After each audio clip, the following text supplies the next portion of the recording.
Speaker sir, Rajiv Aarogyasri CM relief fund ప్రజల ఆరోగ్యం గురించి డాక్టర్ సంజయ్ గారు, అదేవిధంగా సిద్దిపేట శాసనసభ్యులు కొన్ని ప్రశ్నలు అడగడం, గత ప్రభుత్వంలో చాలా బాగా జరిగింది, ఇప్పుడు అంత గొప్పగా జరగడం లేదనే ఆరోపణలు కూడా చేయడం జరిగింది. అధ్యక్ష, తమరి ముందు వాస్తవాలను సభ్యుల ద్వారా తెలంగాణ ప్రజలు కూడా చెప్పాల్సిన బాధ్యత ప్రభుత్వం మీద ఉన్నది. అధ్యక్ష, తెలంగాణ రాష్ట్రం వచ్చిన తర్వాత 2014 నుంచి డిసెంబర్ 6, 2023 వరకు ప్రతి నెల యావరేజ్గా గత ప్రభుత్వం ఖర్చు పెట్టింది 52 కోట్ల రూపాయలు రాజీవ్ ఆరోగ్యశ్రీలో. డిసెంబర్ 7, 2023 నుంచి మార్చ్ 25, 2026 దాదాపుగా 26, 27 నెలలలో ప్రతి నెల ఈ ప్రభుత్వం ఖర్చు పెట్టింది 89 కోట్ల రూపాయలు. అధ్యక్ష, యావరేజ్గా. అదేవిధంగా రాజీవ్ ఆరోగ్యశ్రీలో రాష్ట్ర ప్రభుత్వం పేమెంట్లు ఇవ్వడం లేదు, దాంతో ప్రైవేట్ హాస్పిటల్స్ మూతపడుతున్నాయి, మాకు నోటీస్ ఇచ్చిండ్రు, మీరు ఇంకా దాని మీద స్పందించడం లేదన్నట్టుగా ఏదైతే మాట్లాడుతుండ్రో ఈ వారసత్వం వారి నుంచి మాకు వచ్చింది. అధ్యక్ష, ఈ రాజీవ్ ఆరోగ్యశ్రీ బకాయిలు పెట్టి అధికారాన్ని కోల్పోయి ఆ భారాన్ని మా నెత్తి మీద పెడితే ఆ భారాన్ని మోస్తూనే మేము 5 లక్షల నుంచి 10 లక్షల రూపాయలకు పెంచడం జరిగింది. అధ్యక్ష, ఆ విషయం కూడా 7 తారీఖు నాడు మేము ప్రభుత్వం బాధ్యత తీసుకున్నప్పుడు 7/12/2023 నాటికి గత ప్రభుత్వం నుంచి వారసత్వంగా మాకు వచ్చిన భారము 600 కోట్ల 27 లక్షలు. అధ్యక్ష, 600 కోట్ల 27 లక్షల రూపాయల భారము గత ప్రభుత్వం నుంచి మాకు వారసత్వంగా రాజీవ్ ఆరోగ్యశ్రీలో భారం వచ్చింది. అధ్యక్ష, అందులో గవర్నమెంట్ హాస్పిటల్స్కి 240 కోట్ల 11 లక్షలు, ప్రైవేట్ హాస్పిటల్స్లో 360 కోట్ల 16 లక్షలు. అదేవిధంగా అధ్యక్ష, మేము ప్రభుత్వం వచ్చిన తర్వాత మేము చేసిన పేమెంట్స్ 7/12/2023 నాడు మేము పదవి చేపట్టినాక 8/12/2023 అంటే ఫైనాన్షియల్ ఇయర్ 2023-24 అంటే కంప్లీట్ మార్చ్ 31, 2024 వరకు వాళ్ళు లేరు. అధ్యక్ష, 3 నెలల ముందే ఈ ప్రభుత్వం బాధ్యత తీసుకున్నది. ఈ ప్రభుత్వం బాధ్యత తీసుకున్న 8/12/2023 నుంచి ఈ రోజు వరకు 2408 కోట్ల రూపాయల 51 లక్ష ఇప్పటి వరకు మన ప్రభుత్వం పే చేసింది. అధ్యక్ష, ఇందులో గవర్నమెంట్ హాస్పిటల్స్కి 927 కోట్ల 99 లక్షలు, ప్రైవేట్ హాస్పిటల్స్కి 1480 కోట్ల 52 లక్షల రూపాయలు. అంటే గవర్నమెంట్లో 34 కోట్లు పర్ మంత్ ఇస్తే ప్రైవేట్లో 55 కోట్లు పర్ మంత్ ఇవ్వడం జరిగింది. అధ్యక్ష, అదేవిధంగా అధ్యక్ష, ఈరోజు అవుట్ స్టాండింగ్ ఇప్పుడు వారు ఏదైతే చాలా అవుట్ స్టాండింగ్ ఉందని అంటుండ్రో యాజ్ ఆన్ డేట్ 25th వరకు క్యాలిక్యులేట్ చేస్తే ఈరోజు వరకు 727.75 కోట్లు. అంటే వాళ్ళు ఇచ్చిపోయిన 600కు మేము 28 నెలల అదనంగా బకాయి పడ్డది 100 కోట్ల చిల్లరనే. అధ్యక్ష, మన ప్రభుత్వం ఎక్కడ కూడా ఎప్పటికప్పుడు దాదాపుగా ఇచ్చుకుంటూనే వచ్చినాము.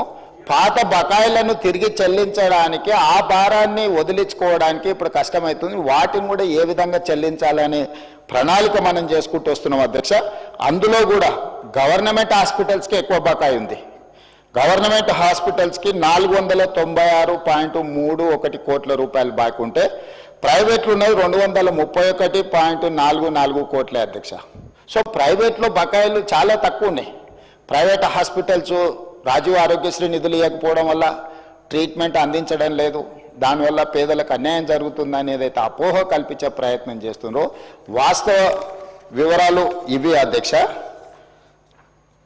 అదేవిధంగా గతంలో 2022-23 రాజీవ్ ఆరోగ్యశ్రీలో నెలకు 102 కోట్ల రూపాయలు దాదాపుగా బుక్ అయితే ఈరోజు 25-26లో ప్రతి నెల 184 కోట్ల రూపాయల హాస్పిటల్కి ప్రజలు వైద్యం కోసం వెళ్తున్నారు. అధ్యక్ష, అందులో కూడా గవర్నమెంట్లో 54 కోట్లు, 22-23లో ప్రైవేట్లో 48 కోట్లు, ఈరోజు గవర్నమెంట్లో 87 కోట్లు, ప్రైవేట్లో 97 కోట్లు.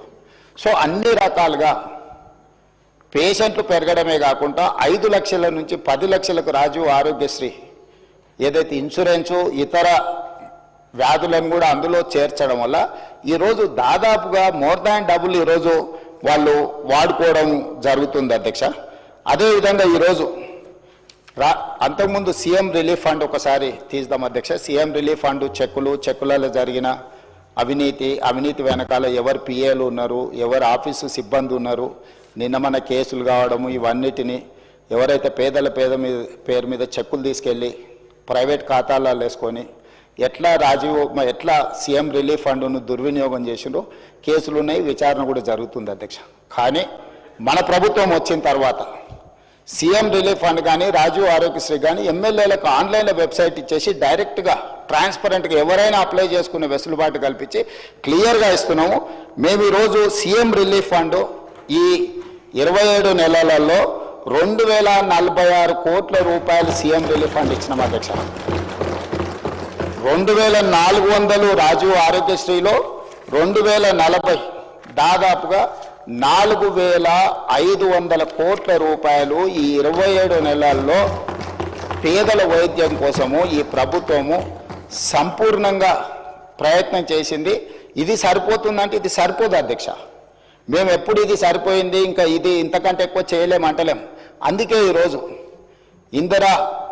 ఇందిరమ్మ కుటుంబ జీవిత బీమా ఎవరికి ప్రమాదం వచ్చినా సిపెక్ సర్వే ప్రకారం socio economic education employment political and caste survey ఏదైతే రాష్ట్ర ప్రభుత్వం చేసి February 4th సోషల్ జస్టిస్ డేగా పెట్టిందో ఆ సమాచారం ప్రకారం 1,15,00,000 కుటుంబాలు తెలంగాణ రాష్ట్రంలో ఉంటే ప్రతి కుటుంబానికి ఈరోజు జీవిత బీమాను అందించి ఎవరికైనా కుటుంబ పెద్దను కోల్పోతే ప్రభుత్వం వైపు నుంచి ఒక ధీమా ఉండాలి, ఈ జీవిత బీమా ఆ కుటుంబానికి ఒక ధీమా అని చెప్పి ఈరోజు మనం నూతనంగా కొత్త పథకాన్ని కూడా మనం ప్రవేశపెట్టుకోవడం జరిగింది అధ్యక్ష.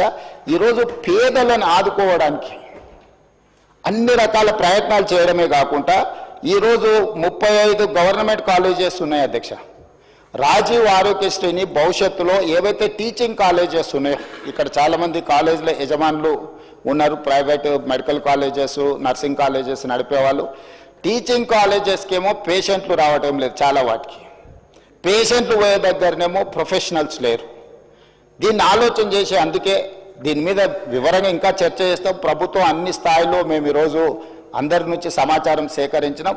ఏ ఏరియాలో అయితే టీచింగ్ కాలేజెస్ ఉన్నాయో పర్టికులర్గా మెడికల్ కాలేజీలు రాజీవ్ ఆరోగ్యశ్రీని మొత్తం ఆ మెడికల్ కాలేజీలకు పంపిస్తే అక్కడ చదువుకునే నర్సింగ్ కాలేజ్ స్టూడెంట్స్కైనా మెడికల్ కాలేజ్ స్టూడెంట్స్కైనా పీజీ చదువుకునేటోళ్ళకైనా ఫర్దర్ స్పెషలైజేషన్ చేసేటోళ్ళకైనా విరివిగా బాధితులు వచ్చినప్పుడు వాళ్ళను ట్రీట్ చేయడం ద్వారా వాళ్ళకి వర్క్ ఎక్స్పీరియన్స్ వస్తుంది. అదేవిధంగా Rajiv Aarogyasri CM relief funds కూడా వాటికే ఇస్తే ఆ హాస్పిటల్ల యొక్క నిర్వహణ మెడికల్ కాలేజీల యొక్క నిర్వహణ కూడా బెటర్గా ఉంటుంది. అందులో పనిచేసే డాక్టర్లు సర్జరీ చేస్తే వాళ్ళకి స్పెషల్ ఇన్సెంటివ్స్ ఇవ్వాలనుకుంటున్నాం అధ్యక్ష. ఈరోజు జీతభత్యాలకే పనిచేసే వాళ్ళు అప్పుడప్పుడు ప్రైవేట్ హాస్పిటల్స్లలో కూడా సర్జరీలు చేస్తున్నారు. వీటన్నిటినీ మనకు తెలుస్తూ ఉంది. అందుకే ఇప్పుడు ఏం ఆలోచన చేస్తుంది ప్రభుత్వం, ఈ టీచింగ్ కాలేజెస్లో చదువులు చెప్పే ఎవరైతే డాక్టర్స్ ఉన్నారో స్పెషలైజ్డ్ ఉన్నారో వాళ్ళు సర్జరీలు చేస్తే సర్జరీలకు వాళ్ళకి స్పెషల్ ఇన్సెంటివ్ ఇవ్వడం ద్వారా వాళ్ళని ప్రోత్సహించాలని ఈ Rajiv Aarogyasri CM relief fund ఇవన్నీ కూడా ఈ మెడికల్ కాలేజెస్కి ఎప్పుడైతే వెళ్తాయో నిధులు హాస్పిటల్ల నిర్వహణ చాలా పకడ్బందీగా జరుగుద్ది. రెండవది అదనంగా పనిచేసే వైద్యులకు అదనపు జీతభత్యాలు వస్తాయి. మూడవది ఈరోజు మనము పెద్ద పెద్ద చదువులు చదువుకున్న డాక్టర్లను హాస్పిటల్ల మేనేజ్మెంట్ కూడా వాళ్ళనే చూడమంటున్నాం. సో నర్సులు వచ్చిండ్రా, ఊడ్చే వాళ్ళు వచ్చిండ్రా, తూడ్చే వాళ్ళు వచ్చిండ్రా, మిగతా సిబ్బంది వచ్చిండ్రా లేదా అని పెద్ద పెద్ద డాక్టర్లు సూపరింటెండెంట్స్ చూడాలంటే వాళ్ళు చదువుకున్న చదువుకి వాళ్ళ మైండ్ సెట్కి వాళ్ళ వ్యవహార శైలికి ఇది సూట్ అవ్వడం లేదు. అందుకే ఈరోజు ఈ నిర్వహణ మొత్తం సపరేట్ చేసి దీనికి సపరేట్గా ఒక గ్రూప్ 1 ఆఫీసర్నో లేకపోతే ఒక గ్రూప్ 2 ఆఫీసర్నో ఇతర సిబ్బందిని బట్టి ఈ సిబ్బంది యొక్క నిర్వహణ బాధ్యత మొత్తం ఒక వింగ్ అప్పచెప్పి పేషెంట్లకు ట్రీట్మెంట్ చేసే బాధ్యతను కంప్లీట్గా ప్రొఫెషనల్గా డాక్టర్లతో చేయించాలనుకుంటున్నాం. ఇప్పటివరకు మొత్తం పేషెంట్లను చూడడమే కాకుండా హాస్పిటల్ వ్యవస్థను నిర్వహించే బాధ్యత కూడా సూపరింటెండెంట్ మీదనే ఉంటుంది. దాంతో అతను నర్సు వచ్చిందా, లేకపోతే ఊడ్చేవాడు వచ్చిందా, సిబ్బంది వచ్చిందా రాలేదా, వాచ్మెన్ వచ్చిందా లేదా, బయట పార్కింగ్ ఎవరు చూస్తున్నారు, లేకపోతే క్యాంటీన్లో ఏముంది ఏం లేదు అతను చూడలేడు. అతని టెంపర్మెంట్కి అది సూట్ అవ్వదు. రెండోది అతను క్వాలిటీగా కూడా పనిచేయలేడు. అతను లోపలే సర్జరీ చేయాలన్నా, వచ్చిన పేషెంట్లను చూడాలన్నా, ఇన్ పేషెంట్లను చూడాలన్నా, అవుట్ పేషెంట్లను చూడాలన్నా, ఈ సమస్యలు ఉన్నాయి. కాబట్టి మన ప్రభుత్వం దీన్ని కూడా ఆలోచన చేసి ఈరోజు ఈ రెండు పనులను రెండింటిని సపరేట్గా ఈరోజు మనము డీల్ చేయాలనుకుంటున్నాం అధ్యక్ష. మూడవ పాయింట్, కొన్ని వేల మంది తెలంగాణ నుంచి ఇతర దేశాలలో డాక్టర్లుగా ఈరోజు పనిచేస్తున్నారు. వాళ్ళు తల్లిదండ్రులను చూడడానికో, ప్రాంతాన్ని చూడడానికో, లేకపోతే ప్రాంతం మీద అభిమానంతో వచ్చినప్పుడు వాళ్ళు 4-5 రోజుల్లో కుటుంబ వ్యవహారాలు చక్కదిద్దుకుంటే ఒక 20 రోజులు ఎక్స్ట్రా ఉన్నప్పుడు వాళ్ళు అత్యంత అధునాతనమైన వైద్యశాలలో పనిచేయడమే కూడా అత్యున్నత చదువులు చదువుకున్న డాక్టర్లు. వాళ్ళందరితో నేను మా దామోదర్ రాజనరసింహ గారు మాట్లాడి ఒక ప్లాట్ఫామ్ క్రియేట్ చేస్తున్నాం. డాక్టర్ సంజయ్కి కొంచెం ఇది ఎక్కువ అవగాహన ఉండే అవకాశం ఉంది. ఆ డాక్టర్లు అందరినీ ఆన్లైన్లో ఒక వెబ్సైట్ క్రియేట్ చేస్తున్నారు. వాళ్ళు ఎప్పుడు మన ప్రాంతానికి వస్తుండ్రు, ఏ టైంలో వాళ్ళు ఈ స్పెషల్ డిసీజెస్ కానీ, సర్జరీలు కానీ, లేకపోతే మెడికల్ కాలేజీలకు వెళ్ళి చదువులు చెప్పడానికి సమయం ఇండికేట్ చేస్తే ఆ టైంలో వాళ్ళని ఆయా హాస్పిటల్స్లలో వాళ్ళ సేవలను వినియోగించుకోవాలని చెప్పి ఈరోజు వాళ్ళందరితో చర్చ చేసినాం. వాళ్ళందరినీ కూడా ఒక కొలికి పట్టుకొచ్చినాం అధ్యక్ష. ఈరోజు ఈ ప్రాంతంలో ఉండి, గ్రామీణ ప్రాంతాలలో ఉండి, ఉస్మానియా, కాకతీయ యూనివర్సిటీలలో మంచి చదువులు చదువుకొని ఇతర దేశాలకు వెళ్ళి గొప్ప పేరు సంపాదించిన డాక్టర్లు ఈరోజు తిరిగి సొంత ప్రాంతానికి ఏదైనా చేయాలనుకుంటున్నారు. ఇప్పటి వరకు ఎలాంటి వెసులుబాటు లేదు. ఏ డాక్టర్ ఎప్పుడు ఇండియాకు వస్తుండు, తెలంగాణకు వస్తుండు, లేకపోతే సొంతూరుకు వస్తుండు, ఎప్పుడైనా వెళ్తుండు, అతని సమయం ఎప్పుడు ఎలా కేటాయించగలడానికి ఏమీ వెసులుబాటు లేదు. అందుకే మన ప్రభుత్వం ఈరోజు స్పష్టంగా వాళ్ళతో చర్చించి మనం ఈరోజు ఒక ప్రత్యేకంగా ఒక website medical and health department నుంచి క్రియేట్ చేసి ఏ డాక్టర్ ఏ నెలలో ఏ సమయంలో మన దగ్గరకు వస్తున్నాడో ఆ సమయంలో అతను వైద్య సేవలు ఏమన్నా అందించాలనుకుంటుండే ఇక్కడ ఉండే పేదలకు ఉచితంగా, అదేవిధంగా ఇక్కడుండే మెడికల్ కాలేజీలలో వెళ్ళి అతని ఎక్స్పీరియన్సు, అతని అనుభవాన్ని పాఠాల కింద ఏ విధంగా చెప్పాలనుకుంటుండో ఈరోజు విదేశాలలో నిపుణులైన డాక్టర్లను తెలంగాణ కూడా వాళ్ళ సేవల్ని వినియోగించుకోవాలనుకుంటుంది. కాబట్టి వాటికి కూడా ఒక ప్రత్యేకమైన ఏర్పాట్లను చేస్తున్నాం అధ్యక్ష.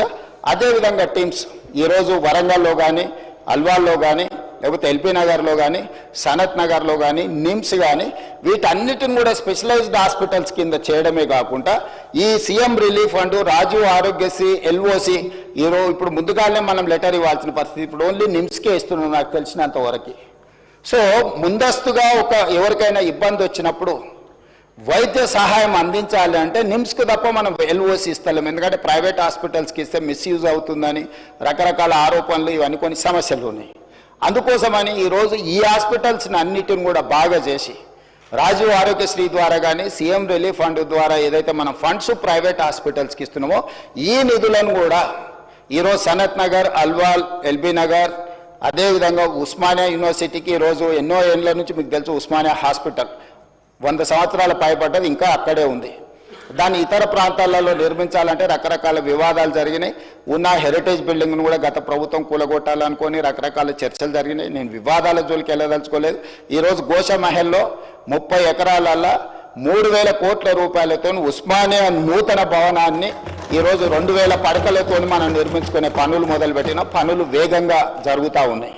ఈరోజు గాంధీ హాస్పిటల్, వరంగల్ హాస్పిటల్ వీటన్నిటిని కూడా పూర్తి స్థాయిలో నిర్మాణం చేసి ఒక 10,000 పడకల ఆసుపత్రులు ఈరోజు 10,000 పడకలు అదనంగా ఈరోజు వినియోగంలోకి పేదలకు సేవలు అందించడానికి, వైద్యం అందించడానికి అందుబాటులో వస్తున్నాయి. వీటన్నిటిని కూడా ప్రభుత్వము ఈ సీఎం రిలీఫ్ ఫండ్ కావచ్చు, రాజీవ్ ఆరోగ్యశ్రీ కావచ్చు, వీటన్నిటిని నిధులను వాటికిచ్చి వాటిని కూడా పేదలకు అన్ని రకాల వైద్య సేవలను అందించడానికి ఈరోజు వాటిని కూడా ప్రభుత్వం వినియోగంలోకి తీసుకురావాలని, వేగంగా పనులను పూర్తి చేయాలని గతంలో జరిగిన ఎన్నో నిర్ణయాలను నేను రాజకీయంగా విమర్శించదలుచుకోలేదు. కానీ వాళ్ళకి తెలుసు నిజమేందో, నేను చెప్పాల్సిన అవసరం లేదు. కాబట్టి వీటిని సర్దిద్దుకుంటూ ఒక దారిలో పెట్టి ఒక ప్రయత్నం చేసి దామోదర్ రాజనరసింహ గారు ఎడ్యుకేషన్, ఆయన ఇంజనీర్, కానీ by nature is an doctor, social doctor. అంటే సామాన్య సోషల్ డాక్టర్ అంటే పేదవాడికి ఏం సమస్య వస్తుంది, ఆ సమస్యకు ఏం వైద్యం అందించాలని సంపూర్ణంగా అవగాహన ఉన్న దామోదర్ రాజనరసింహ గారిని నేనే స్వయంగా ఈ శాఖ మీరు నిర్వహించాలని పర్సనల్గా వారిని పిలిచి, ఎందుకంటే ఈ శాఖ చాలా విస్తృతమైన సబ్జెక్ట్, ఇదంత ఆశమాసిగా అర్థమయ్యేది కాదు. అర్థమైనా కూడా ఎవ్రీడే ఒక కొత్త ఛాలెంజ్ వస్తుంది. ఒకప్పుడు గత్తర ఉండే, మలేరియా ఉండే, రకరకాల జబ్బులు వచ్చినాయి, సడన్గా మన కోవిడ్ వచ్చింది. లేదు ఇట్లా ఎప్పటికప్పుడు ఏ రకమైన జబ్బులు సమాజంలో ఎట్లొస్తున్నాయి, ఎందుకు వస్తున్నాయి ఎవరికీ తెలియదు, రకరకాల ఇవి. అంటే ఈ ఛాలెంజెస్ని ఎప్పటికప్పటికి మంత్రితో పాటు అధికారులు కూడా ఎప్పటికప్పుడు నేర్చుకోవాల్సిన సబ్జెక్టు. మిగతా ఇష్యూస్ కంటే కూడా ఐటీ పరిశ్రమల కంటే కూడా మెడికల్ అండ్ హెల్త్ అనేది ఒక ఛాలెంజ్. ఈ ఛాలెంజ్ని ఎప్పటికప్పుడు చదివితే తప్ప రోజు పరీక్షకు ఐఏఎస్ ప్రిపేర్ అయినట్టు మంత్రి ఆ రేంజ్లో ప్రిపేర్ అయ్యి అర్థం చేసుకుంటే తప్ప మన పేదలకు వైద్యం అందించలేని పరిస్థితి. అందుకే క్వాలిఫైడ్ పర్సన్ ఈరోజు మనకు ఆ శాఖను నిర్వహిస్తున్నాడు. వారు ఇచ్చిన సూచనలు డెఫినెట్గా తప్పకుండా దాంట్లో ఏమేమి ప్రజలకు ఉపయోగపడుతుందో వాటన్నిటినీ స్వీకరిస్తాం. ఇంకా వారు చాలా మీటింగులు కూడా ఏర్పాటు చేసిండ్రు మంత్రి గారు. భవిష్యత్తులో కూడా ఈ అన్ని రిఫార్మ్స్ తీసుకురావాలనుకుంటున్నాం. ఇంకేమైనా సూచనలు ఇచ్చినా తప్పకుండా వాటిని ప్రభుత్వం తీసుకుంటుంది. ఏదేమైనా ఈ రాష్ట్ర ప్రభుత్వం యొక్క ప్రాధాన్యము విద్య, పేదల వైద్యం, ఈ రెండింటి మీద ప్రత్యేకమైన ఫోకస్ పెట్టి, ఈరోజు ఒకప్పుడు భోజనం లేదు, కానీ ఈరోజు భోజనం వచ్చింది కానీ న్యూట్రిషన్ ఫుడ్ లేదు. సో ఈరోజు ప్రజలకు న్యూట్రిషన్ ఫుడ్ అందించాలనుకుంటున్నాం. ఒకప్పుడు విద్య లేదు, విద్య అన్ని ప్రాంతాలకు వచ్చింది, కానీ క్వాలిటీ ఎడ్యుకేషన్, స్కిల్ ఎడ్యుకేషన్ లేదు. సో అందుకే ఈరోజు నర్సరీ నుంచి 12th క్లాస్ వరకు విద్యాపరంగా కానీ వైద్యపరంగా కూడా ప్రైమరీ హెల్త్ సెంటర్ నుంచి స్పెషలైజ్డ్ హాస్పిటల్స్ వరకు ఒక ప్రత్యేక ప్రణాళిక తీసుకొని ముందుకు వెళ్తున్నాం. డెఫినెట్గా సభ్యులు ఏదైతే సూచనలు చేసినరో, కన్సర్న్ ఎక్స్పర్ట్స్ చేసినరో పేదల వైద్యం కోసం డెఫినెట్గా ఈ ప్రభుత్వం వాటన్నిటి మీద దృష్టి పెడుతుంది. ప్రభుత్వం ఈ కొన్ని విషయాలలో నిధుల సమస్యలు ఎన్ని ఉన్నా ఇంకెక్కడైనా కోతలు విధిస్తాం, కానీ పేదల విద్య విషయంలో, పేదల వైద్యం విషయంలో ఒక్క రూపాయి కూడా కోత విధించాం.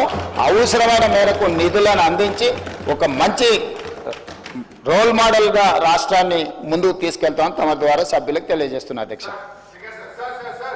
Question hour is over. All remaining questions are deemed to have been answered. Now 0 hour for half an hour. Dr. Rajeshwar Reddy garu. Dr. Rajeshwar Reddy. అధ్యక్ష, ధన్యవాదాలు అధ్యక్ష. నాగర్కల్ నియోజకవర్గానికి సంబంధించి అధ్యక్ష